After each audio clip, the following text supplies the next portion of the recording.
Hey there, got some new Fakemon here.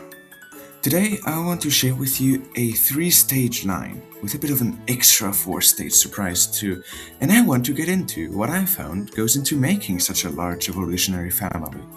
Tigataning 2 Corviknights with 1 stone, I'm also adding some more specifically Italian-inspired mon for the region, the Tokyo region. And what's more Italian than some delicious gelato? I mean, there are probably some more iconic Italian things, but anyways. I imagined a, fitting for the holidays, ice and fairy type line starting with chocolate. You'd be able to catch this happy puppy with its ears all flowing in the wind quite early in your journey, because I'm sick of late game exclusive ice types, and ice cream is found everywhere, or so I hope. Its saliva is essentially syrup and delicious, and it's got a little ice cream cone of shame too, but it doesn't care. A first stage should be very baby, but have its own personality, behavior, which is very important for the Pokémon, and work on itself without relying on its later stages to be much of a character at all. A great way of differentiating stages is also color, so we're going from a chocolate to strawberry ice cream. Chocolate's evolution, Fabulous, is a walking delicacy. This is a rich lady's dog, and a perfect match for one too, like in that one 101 Dalmatians scene. It's got a soft served tail, all trimmed to perfection, and its ears now all firmly put up on its forehead.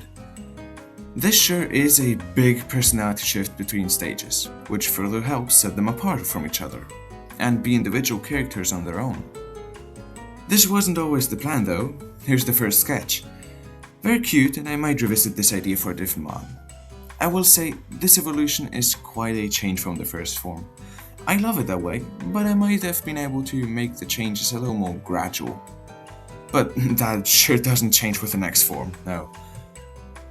Completing the Neapolitan theme is Crember, now with only one ear calmly raised.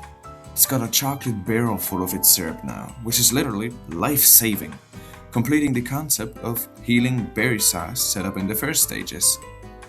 It gives it out to freezing hikers, like a Saint Bernard would, a rescue dog bred in the Western Alps of Switzerland and Italy.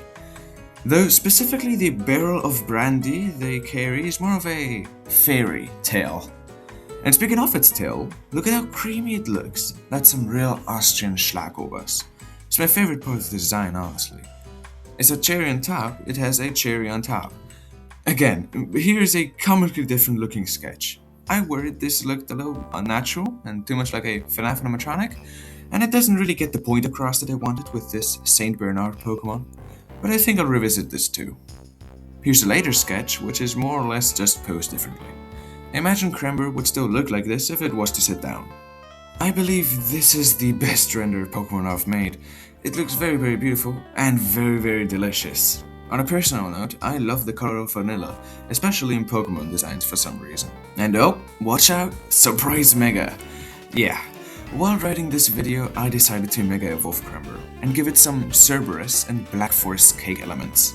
The latter serving as both a dog collar, kinda, and its body, cause its legs and body in general are melting away as a result of the mega amounts of energy.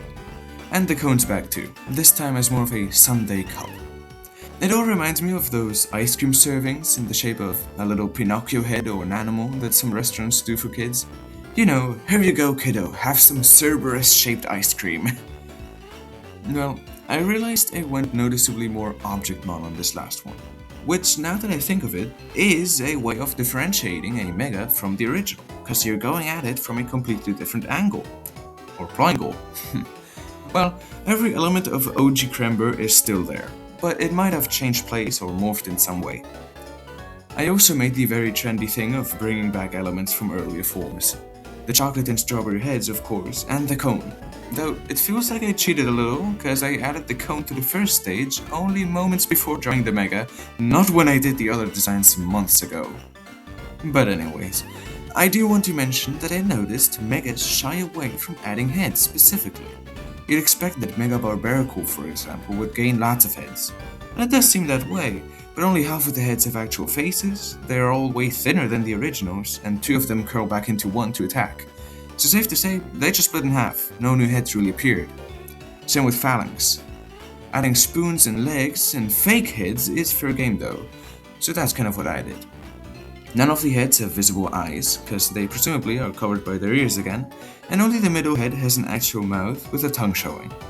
I guess it would be strange if Megas added fully fledged heads, because where do they go after Mega Evolution? I do imagine all 3 heads would still be able to emote though. I already talked about my process designing Megas specifically in my last video, so check that out if you're interested. But now, that's my 4-stage Fakemon line. Quite a journey. The Pringle Dex, as I'm calling it just now, is coming along quite well, and I wanna draw some legendaries not too far from now. And with that, bye!